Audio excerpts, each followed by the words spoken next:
Allah'a alanı yapanı bereketlerden. Benim şuramı diyen canlışma tapar, canlışma tapar, ödünü iş tapar. Ödünü iş tapanı pul tapar, pul tapanım gel bizden çörek alır. Sen bay bol, garip bol, yetatlat, adım bol. Ben akıl tatacak olamak, ben çörek tatacak olayan.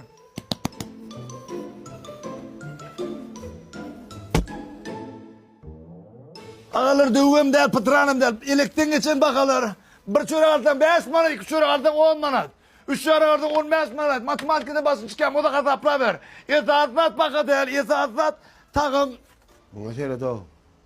Biz 5 tane çörek sat yansak, egem 100 tane sat da ol. Salam dayı.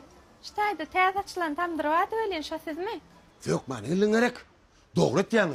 Vah, sadakası olluğum. Sakkıt şalik, 50 gezek çeylemeli. Suşi alın bismedik. Hiç kim tağım yoktur onun. Tağım mende vardır. Son şimdi menden al, bu mu? Yok, men sizin çörüňize sözüm yok. Ýöne bir hepde mundan öň tez açılan tamdyrdan çörek ýedim ölen tagam ağzymdan giden okda. Şo nerdek ha? Ana ola koşka. He, ola koşkamy. Sağ olun.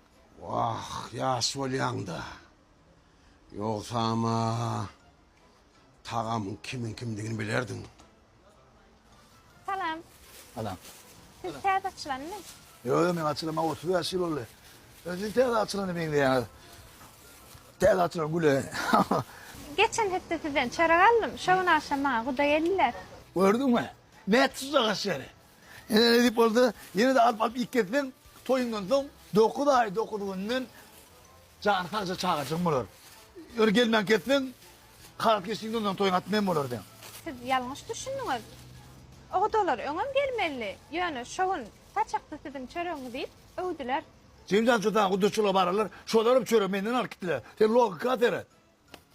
Reklamı ana. Savsim killere giydiniz o. Alo. Aşverin mami. Kavul ordun. Sen bana numaramı ver. Men mi? Yo sen pulunu ver. Kendimize çıkın ha. Sen numaramı ver ağam. Bol ya. Bol.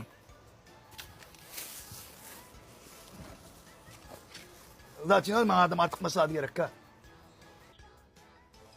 Çekeyim. Ben dinle sen. Ben görüpten sülyen mi görüpten hiç hildi. Hani görüp sülüğüm yok. Yürü sen geldin ha. Ben çocuklarım yaptı. Yok dalmettim sülyen mi? Sen çocuk ne mi zaten var he? Ne mi zaten var? Ait bana. Düşündür.